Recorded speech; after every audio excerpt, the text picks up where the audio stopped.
اعوذ باللہ من الشیطان الرجیم بسم اللہ الرحمن الرحیم الحمد للہ رب العالمین باعث الانبیاء والمرسلین بارع الخلائق اجمعین ثم الصلاة والسلام علی سید المرسلین محمد وآلہ الطیبین الطاہرین.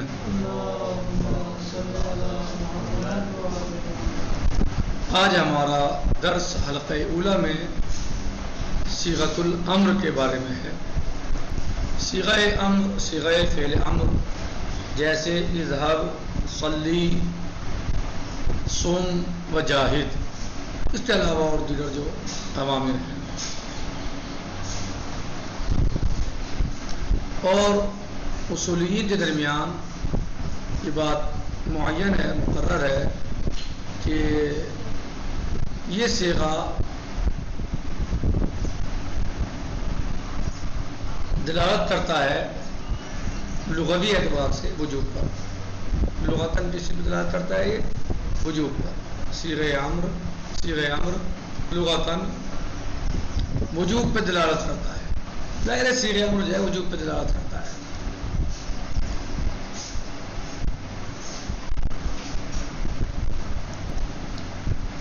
اب یہاں پر جو یہ بات طے ہوئی کہ اصولیین کے یہاں مقرر یہ ہے کہ صیغہ امر وجوب پہ دلالت کرتا ہے.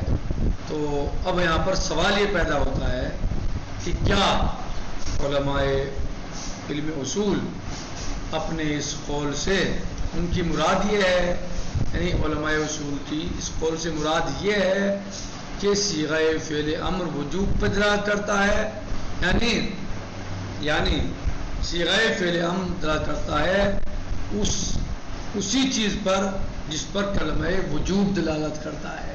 یعنی جو اصولیین یہ بات کہتے ہیں کہ صیغہ امر وجوب پہ دلالت کرتا ہے، تو کیا ان کی مراد یہ ہے کہ صیغہ امر وجوب پہ دلالت کرتا ہے بعینہ ہی اسی چیز پر جس پر کلمہ وجوب دلالت کرتا ہے؟ کیا یہ دونوں مترادف ہیں ایک دوسرے کے؟ سمجھ میں آئی بات؟ سوال سمجھ میں آیا؟ کیا ہے کہ صیغہ امر کیا پہ دلالت کرتا ہے؟ وجوب پر. اصولیین کیا اصولیین کیا مانتے ہیں؟ کلمہ کہ صیغہ امر وجوب پہ دلالت کرتا ہے. تو یہاں پر سوال کیا پیدا ہوتا ہے؟ سوال یہ پیدا ہوتا ہے کہ کیا صیغہ امر اسی طرح وجوب پہ دلالت کرتا ہے جس طرح وجوب دلالت کرتا ہے؟ یعنی کیا یہ دونوں کلمے مترادف ہیں ایک دوسرے کے؟ یعنی جو وجوب ہے وہ صیغہ امر ہے، جو صیغہ امر ہوتا ہے وہ وجوب ہوتا ہے. مثلا جہاں وہ دلالت کرتا ہے بعینہ اسی پہ دلالت کرتا ہے وجوب. صحیح؟ کیا مترادف ہے ایک دوسرے کے؟ کیسے ہم اس کو فرض کر سکتے ہیں؟ صحیح؟ کیسے ممکن ہے کہ یہ فرض کیا جائے؟ کیا یہ دونوں ایک دوسرے کے مترادف ہیں؟ یہ کیسے ممکن ہے کہ یہ فرض کیا جائے جبکہ ہم اس بات کو وجداناً محسوس کرتے ہیں؟ کیا وجداناً اس کو محسوس کرتے ہیں کہ کلمہ وجوب اور صیغہ فعل امر ایک دوسرے کے مترادف نہیں ہیں؟ بات یہاں تک سمجھ میں آئی؟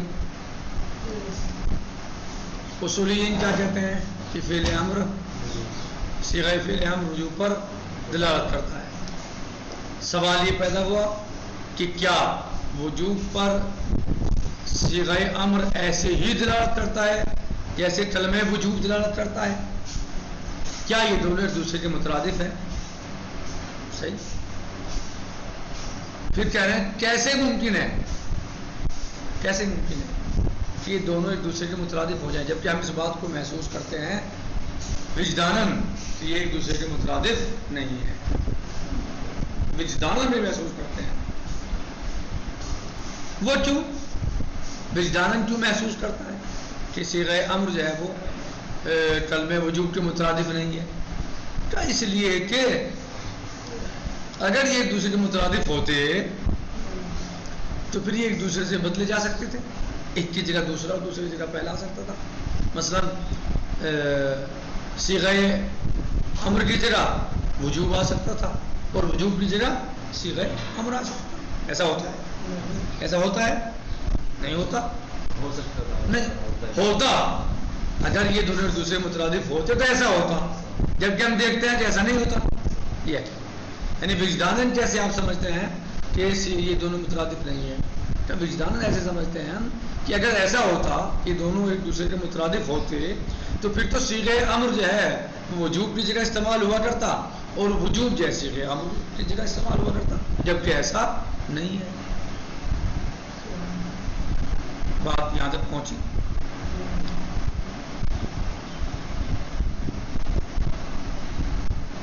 اور جب تک یہ استبدال جائز نہیں ہے،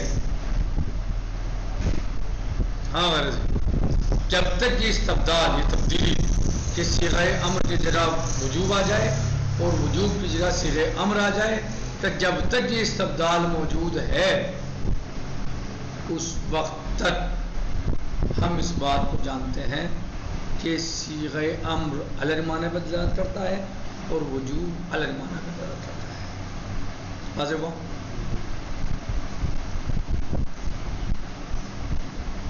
اور یہ بات سخت ہو گئی کہ ہم اس بات کو، اس قول کو سمجھ سکیں جو اصولیین کے درمیان پایا جاتا ہے کہ صیغہ امر جو ہے صیغہ فعل امر وجوب پر دلالت کرتا ہے. یہاں تک نتیجہ یہ ہوا بات کا آغیوں کہ صیغہ فعل امر وجوب پر دلالت کرتا ہے. یہ کون کہتا ہے؟ یہ بات اصولیین کے درمیان مشہور ہے اور مقرر ہے، اور اصولیین اس بات کے قائل ہیں کہ صیغہ فعل امر وجوب پہ دلالت کرتا ہے. اب یہاں پر سوال یہ پیدا ہوتا ہے کیا صیغہ فعل امر وجوب پر ایسے ہی دلالت کرتا ہے جیسے کلمہ وجوب دلالت کرتا ہے؟ نہیں ایسے کرتا ہے. یہی اس کا بالکل کام ہے جیسے وجوب کا کام ہے، ایسے ہی کرتا ہے کیا ہے؟ اور چاہیے دونوں ایک دوسرے کے مترادف ہیں، یعنی جب دونوں ایک ہی کام کرتے ہیں تو چاہے مترادف ہیں. سوال ہے کہہ رہے کہ یہ فرض ہم کیسے اسے فرض کر سکتے ہیں کہ یہ دونوں ایک دوسرے کے مترادف ہیں؟ یہ بات کیسے فرض کی جا سکتی ہے کہ یہ دونوں ایک دوسرے کے مترادف ہیں؟ صیغہ فعل امر اور وجوب، کلمہ وجوب ایک دوسرے کے مترادف ہوں، یہ کیسے فرض کی جا سکتی ہے؟ کیوں؟ جبکہ ہم اس کو وجداناً محسوس کرتے ہیں کہ صیغہ فعل امر اور کلمہ وجوب ایک دوسرے کے مترادف نہیں ہیں. کیوں؟ تو اس لیے کہ اگر ایک دوسرے کے مترادف ہو یا ہوتے تو پھر وجوب کی جگہ صیغہ فعل امر آنا جائز ہوتا اور لایا جا سکتا تھا، اور صیغہ فعل امر کی جگہ کلمہ وجوب لایا جا سکتا تھا، جبکہ ایسا نہیں ہے. اور جب تک ایسا نہیں ہوگا تو اس کا مطلب یہ ہے کہ دونوں ایک دوسرے، یہ دونوں الگ الگ معنی پر دلالت کرتے ہیں. یہ دونوں الگ الگ معنی پر دلالت کرتے ہیں. صیغہ فعل امر کے معنی کچھ اور ہیں اور کلمہ وجوب کے معنی کچھ اور ہیں. چلیے پھر یہ کیسے سمجھا جائے؟ پھر یہاں کرے کہ یہ چیز جو ہے پھر سمجھنا سخت ہو گئی جو اصولین کے درمیان رائج ہے اور پائی جاتی ہے. کیا کہ صیغہ امر، صیغہ فعل امر دلالت کرتا ہے وجوب پر. صحیح، یہ چیز اب جو ہے سمجھنا سخت ہو گئی. تھوڑا ترجمہ دیکھ لیں یہاں سے، انشاءاللہ پھر آگے چلتے ہیں. کہہ رہے ہیں کہ صیغہ فعل امر، صیغۃ الامر، صیغۃ فعل الامر نحو اذهب وصلی وصم وجاہد الی غیر ذلک من الامر. کہہ رہا ہے کہ صیغہ فعل امر جیسے اذهب، صلی، صم وجاہد الی غیر ذلک من الامر، ہمارے میں سے اور اس طرح کے جو دیگر ہیں.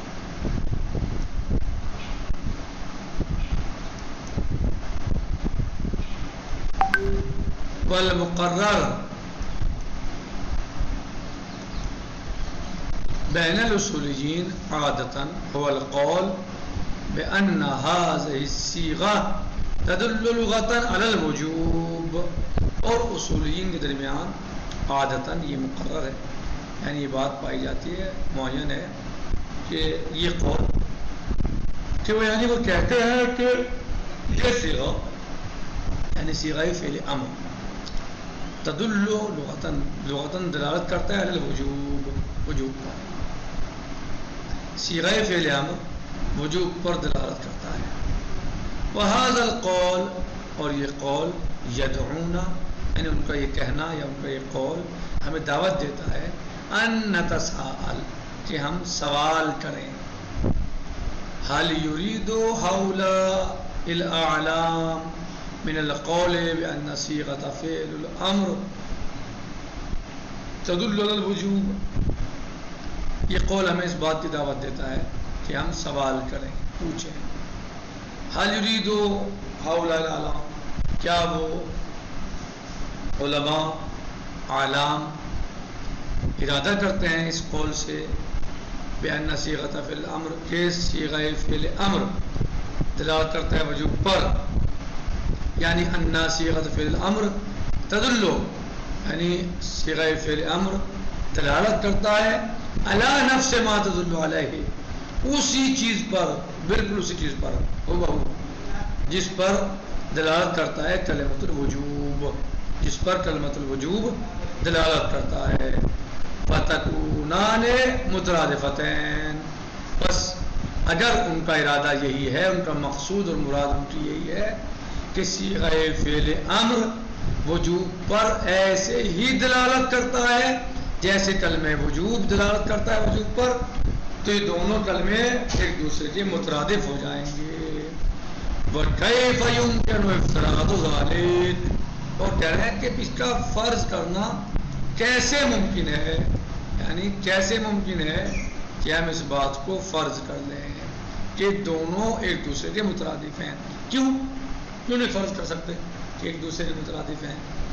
مَا أَنَّنَا نُحِسُّ بِالْوِجْدَانِ جبکہ ہم وجداناً یہ محسوس کرتے ہیں ان کلمۃ الوجوب کیا محسوس کرتے ہیں کہ کلمہ وجوب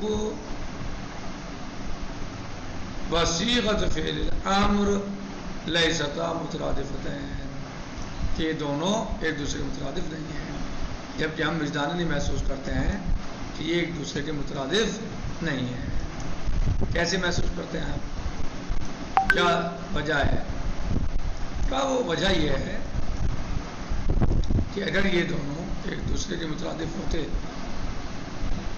یعنی وَإِلَّا اگر یہ ایک دوسرے کے مترادف ہوتے لجازا تو پھر جائز ہوتا ان نستبدل کہ ہم بدلیں جگہ پہ لائیں احداہما بالاخری ایک کو دوسری جگہ پر لے آئیں.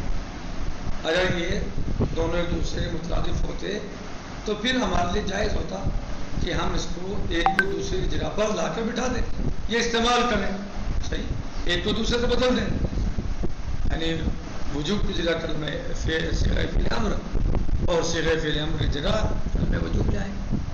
حالانکہ وما دام هذا الاستبدال غیر جائز اور جب تک یہ استبدال یعنی ایک دوسرے جگہ پر ان کا لانا جب تک یہ استبدال جو ہے وہ ہے غیر جائز جائز نہیں ہے, جب تک یہ استبدال غیر جائز ہے, جب تک یہ استبدال یعنی ان کا بدلنا جائز نہیں ہے یعنی غیر جائز ہے, فنعرف بس ہم سمجھتے ہیں کہ انا یا پہچان لیتے ہیں, پہچان لیا ہم نے یا پہچانیں گے کہ انا صیغۃ فعل الامر تدل علی معنی کہ صیغہ فعل امر دلالت کرتا ہے علی معنی ان معنی پر یختلف عن المعنی الذی کہ جو مختلف ہے ان معنی سے الذی کہ جو یہ جن پر تدل علیہ کلمۃ الوجوب جس معنی پر کلمہ وجوب دلالت کرتا ہے. ٹھیک, وَيَسْبَحُ مِنَ الصَّعْبِ اور مشکل ہو گئی بات یہ ہندائے اس وقت یعنی جب ہم یہاں تک پہنچے اس تمام تجزیے کی بات مشکل ہو گئی. کیا مشکل ہو گئی؟ یہ بات کہ ہم اس قول کو فہم القول اس قول کو سمجھنا. السائد بین الاصولین جو اصولیین کے درمیان پایا جاتا ہے۔ اب یعنی ہمارے لیے مشکل ہو گیا اس قول کو سمجھنا جو اصولیین کے درمیان پایا جاتا ہے وہ کیا ہے؟ بیان صیغۃ فعل الامر تدل علی الوجوب۔ اصولیین کے درمیان کیا پایا جاتا ہے کہ صیغہ فعل امر وجوب پر دلالت کرتا ہے۔ اب اس کو سمجھنا صعب ہو گیا۔ یہاں تک بات واضح ہوئی؟ والحقیقت ان هذا القول يحتاج الى تحلیل مدلول صیغۃ فعل الامر لكي نعرف كيف تدل على الوجوب۔ اور حقیقت یہ ہے کہ یہ اصولیین کا یہ قول کہ صیغہ فعل امر وجوب پر دلالت کرتا ہے، یحتاج الى تحلیل مدلول صیغۃ فعل الامر، یہ اس بات کا محتاج ہے کہ تحلیل کیا جائے مدلول صیغہ فعل امر کی، تحلیل کی جائے اس کی، لکي نعرف۔ اور حقیقت یہ ہے کہ یہ قول اصولین کا یہ قول کہ صیغہ فعل امر وجوب پر دلالت کرتا ہے یہ محتاج ہے تحلیل کا، کس چیز کی؟ مدلول صیغہ فعل امر کی تحلیل کا، لکي نعرف تاکہ ہم جان لیں، تاکہ ہم سمجھ لیں، کیف تدل علی الوجوب کہ صیغہ فعل امر وجوب پر کیسے دلالت کرتا ہے۔ تحلیل کی ضرورت ہے ہمیں تاکہ ہم سمجھ لیں کہ صیغہ فعل امر وجوب پر دلالت کیسے کرتا ہے۔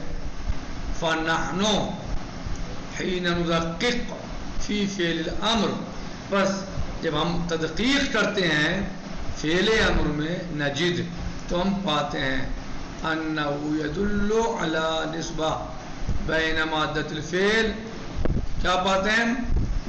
جب ہم تدقیق کرتے ہیں، دقت نظری سے کام لیتے ہیں، غور و خوض تدقیق غور و خوض کرتے ہیں تو ہم پاتے ہیں، دیکھتے ہیں، جب ہم فعل امر میں تدقیق کرتے ہیں تو ہم پاتے ہیں انه يدل کہ فعل صیغہ امر، صیغہ فعل امر يدل على نسبۃ دلالت کرتا ہے، فعل امر دلالت کرتا ہے علی نسبۃ، نسبت پر، کون سی نسبت؟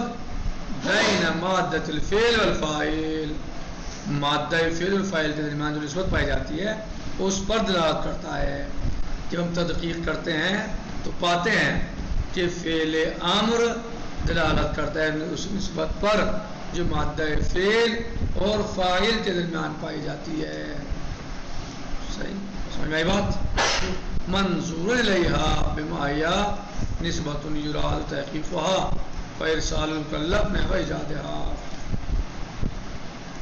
نظر کرتے ہوئے اس کی طرف بما یا نسبۃ، جو نسبت ہے ایسی نسبت یراد تحقیقها جس کے تحقیق کا ارادہ کیا جاتا ہے، اور ارسال مکلف نحو ایجادها، اور مکلف کی طرف اس کو کیا کیا جاتا ہے؟ ارسال کیا جاتا ہے نحو ایجادها، اس کے ایجاد کے لیے۔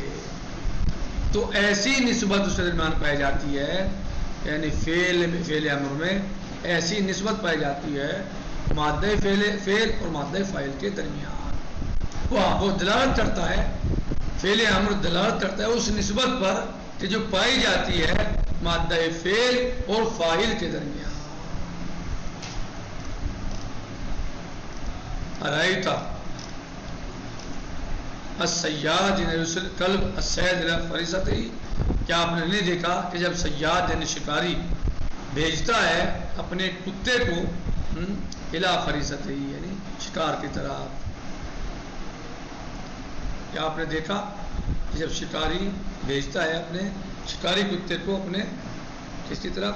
شکار کی طرف۔ ان تلک الصورۃ التی تصورها الصیاد عن ذهاب الكلب للفریسہ، تو وہ صورت جس کا تصور کرتا ہے صیاد کتے کو بھیج کر، کلب کو بھیج کر فریسے کی طرف، وہ ہوا یرسل الیہا، اور وہ اس کو بھیجتا ہے فریسے کی طرف، یہ نفس الصورۃ التی يدل علیہا فعل الامر، بالکل یہی صورت جو ہے وہ فعل امر پر دلالت کرتی ہے، یعنی جیسے وہ شکاری اپنے کتے کو اپنے فریسے کی طرف بھیجتا ہے تو بالکل اسی طریقے سے صیغہ فعل امر دلالت کرتا ہے،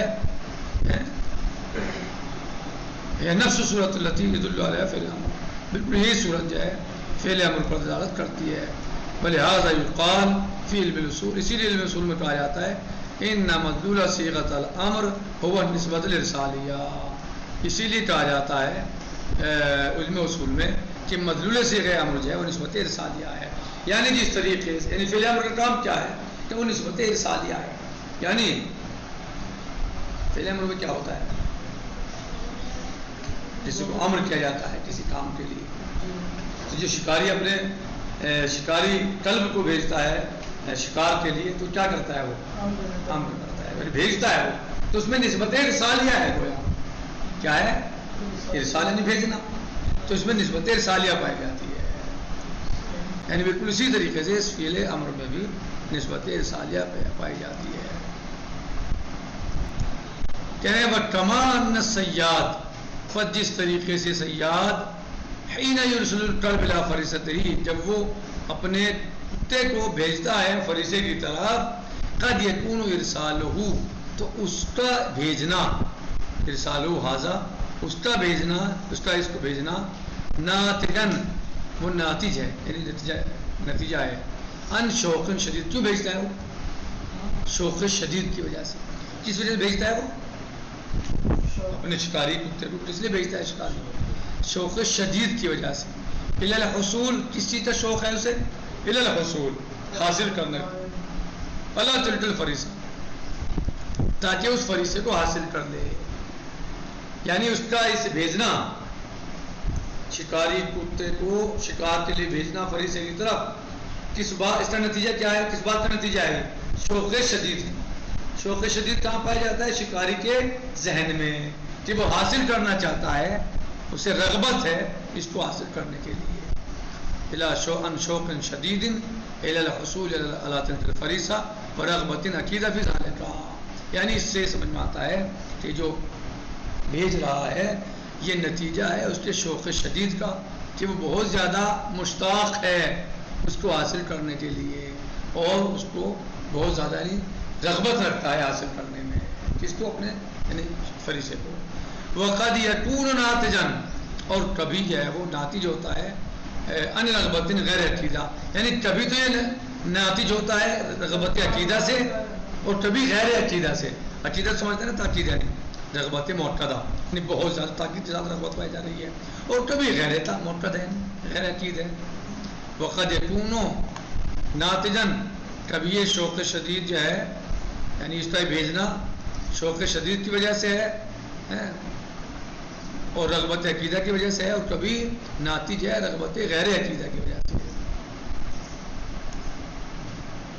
چلیں، وقد یکون ناتجا غیر ان رغبت غیر عقیدہ و شوق غیر شدید. رغبت غیر عقیدہ اور شوق غیر شدید کا نتیجہ ہوتا ہے. کبھی کبھی رغبت شدیدہ اور شوق شدید کا نتیجہ ہوتا ہے، اور کبھی رغبت غیر شدیدہ اور شوق غیر شدید کا نتیجہ ہوتا ہے اس کا اپنے شکاری کو بھیجنا شکار کے لیے، شکاری کلب کو بھیجنا شکار کے لیے. نتیجہ ہوتا ہے کہیں کا شوق شدید اور رغبت شدیدہ کا، اور کبھی نتیجہ ہوتا ہے غیر شدیدہ کا. کبھی شدت پائی جاتی ہے اس کے شوق میں، کبھی شدت نہیں پائی جاتی بھیجتے ہوئے. اور نتیجہ سامنے آئے گا اس سے. کذالک النسبہ الارسالیہ التی تدل علیہ صیغۃ فعل الامر. اسی طریقے سے نسبت ارسالیہ پائی جاتی ہے. کون سی نسبت ارسالیہ؟ التی، کہ جو تدل علیہ صیغہ، جس نسبت ارسالیہ پر صیغہ فعل امر دلالت کرتا ہے. قد نصبرها ناتجۃ عن شوق شدید، کبھی ہم اس کو تصور کرتے ہیں کہ وہ ناتج ہے شوق شدید سے، و الزام عقید، اور الزام عقید سے.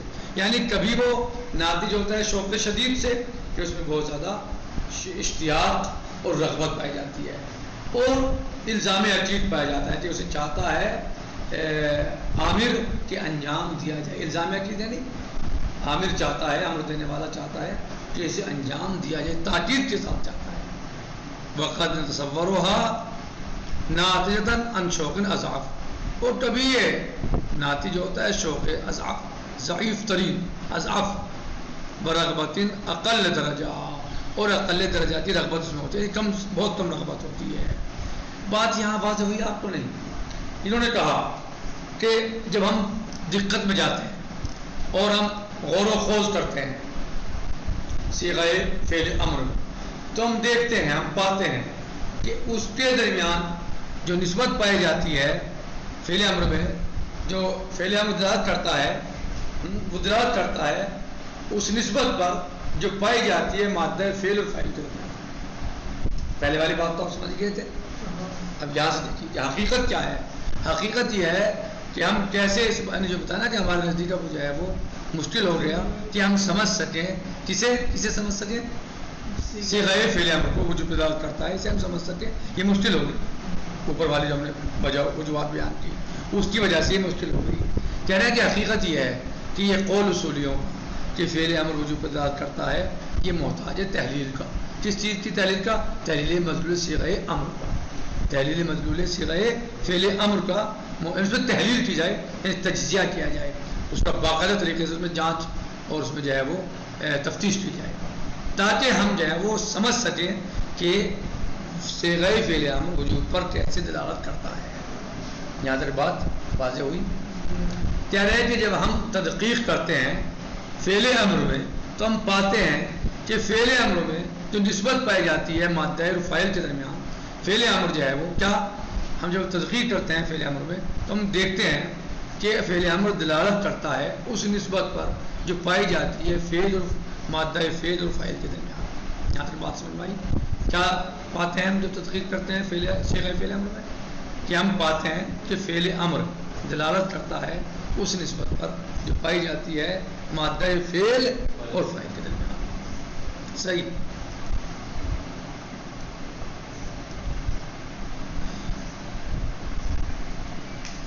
جیسے آپ مثلا دیکھتے ہیں کہ شکاری صیاد شکاری بھیجتا ہے اپنے شکاری کتے کو کدھر؟ اپنے مقصد کی طرف، اپنے ہدف کی طرف۔ تو یہ جو ہدف کی طرف بھیج رہا ہے،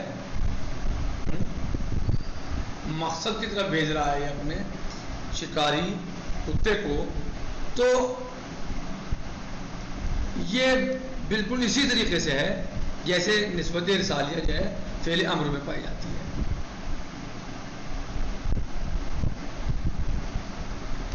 صحیح، یعنی یہ کیا ہے؟ یعنی ارسال کر رہا ہے، وہ بھیج رہا ہے اپنے کتے کو، کدھر بھیج رہا ہے؟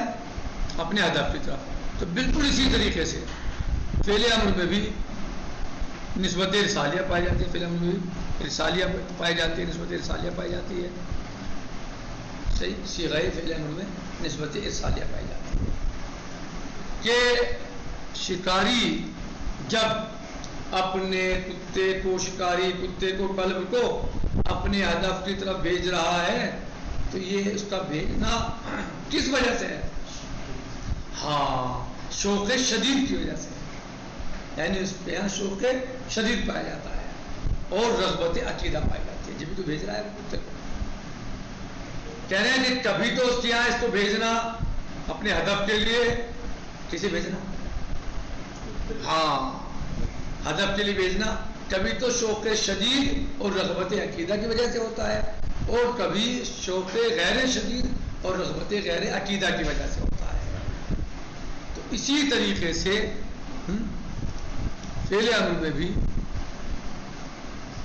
جو ہے وہ کبھی نسبت رسالیہ جو پائی جاتی ہے وہ ناتج ہوتی ہے کبھی یعنی شوق شدید اور الزام عقید کے ساتھ، اور کبھی جو ہے وہ شوق اضعاف ہوتا ہے اور رغبت اقل درجہ ہوتا ہے، یعنی رغبت اس میں بہت کم ہوتی ہے۔ اب نتیجہ بعد میں سامنے آئے گا انشاءاللہ کل کہ اگر شوق شدید ہے اور الزام عقید ہے تو وہ کس چیز پر دلالت کرے گا فعل امر، اور اگر رغبت غیر شدیدہ ہے اور الزام غیر عقید ہے تو وہ کس چیز پر دلالت کرے گا، انشاءاللہ وہ کل آئے گا۔ کل ملا کر یہی ہے کہ یہ بالکل اسی طریقے سے صیغہ فعل امر اس میں نسبت رسالیہ پائی جاتی ہے، اسی طریقے سے جیسے شکاری اس کے کتے کے درمیان پائی جاتی ہے کہ جب وہ اپنے شکاری کتے کو اپنے ہدف کے لیے بھیجتا ہے تو یا تو وہ ناتج ہوتی ہے شوق شدید اور رغبت عقیدہ کی وجہ سے، یا ناتج ہوتی ہے شوق اضعاف اور رغبت غیر عقیدہ کی وجہ سے۔ باقی انشاءاللہ کل آئے گا، آج ہم اسی پر اکتفا کرتے ہیں، بات لمبی ہو جائے گی، بہت زیادہ ٹائم ہو گیا۔ الحمدللہ رب العالمین۔ السلام علیکم ورحمۃ اللہ وبرکاتہ. فی امان اللہ. خدا حافظ.